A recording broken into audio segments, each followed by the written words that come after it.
ඉස්කෝලේ ප්‍රධාන චරිත ද මීටරේ. හරි ළමයි එහෙනම් කියන්න බලන්න 6යි 5යි එකතු කරාම කීයද? දෙකයි පහයි කටවපන් උඹ දන්න දෙයක් නැහැ නේ 2යි 5යි කොහෙද යකෝ? අහමරු අතිස්වා සර් 11යි සර් උත්තරේ. අම්මට හොඩු වෙනවා. මෝ පට්ට මීටර නේ යකෝ. අම්මා යම්මත් තමයි කොල්ල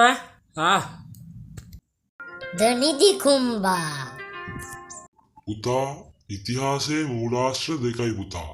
සාහිත්‍ය මූලාශ්‍රය හා පුරාවිද්‍යාත්මක මූලාශ්‍රය. හරිද? එතකොට සාහිත්‍ය මූලාශ්‍රය අංගරු කුති. ඇරපා.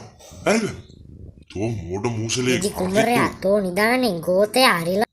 ද ට්‍රැකර්. හරි. මම මොකද එදා ඔයාලට කිව්වේ? මොකද කිව්වේ අර විජේ කුමාරගේ පැමිණීම නේද? හරි. එතකොට විජේ කුමාර පැමිණියේ මොන කාලෙද? කියන්න බලන්න. ඔය ළමයා කියන්න බා. කොහොමද ළමයා කියන්නේ? මොකෙද්ද මන් දන්නේ? එතකොට දැන් විජේ කුමාරු පැමිණෙද්දි මේ කවුද හිටියේ? මොනවද මේ ගල් මූසල මේ කියවන්නේ? මොඩ යකේ තෝ. ලබා ගෝතයා. තෝ පචයා. යහ බලකෝ. උඹලා දන්නේ බං. මාරට ගෝල් මේසරේ. ඕ මේ අපේ ගමට අලියාව. අම්මට අලිද?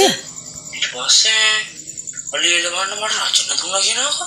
රචන පෙට්ටි 5ක්. යකෝ මම දැන් මේ දෙසරට රචන පෙට්ටි 5. අම්මජි පෙට්ටි 5ක් දුන්නද බං? ඕ පෙට්ටි 5ක් දෙපාරට දැම්මේ යකෝ. ඔව් කොහොමද බොරුනේ කියන්නේ බං? පලයන් මිනිස්සු. ඇයි බොරු නෙමෙයි ඇත්ත කියන්නේ? උඹ බොරුවනේ බං උඹේ වැඩක් නෑනේ උඹ. උඹ පචයනේ කොහමද අපේ ඉස්කෝලේ උඹ බොරුනේ කියන්නේ? පලයන් ගොයන්න පැත්තකට බොරු කියන ඉඳගෙන.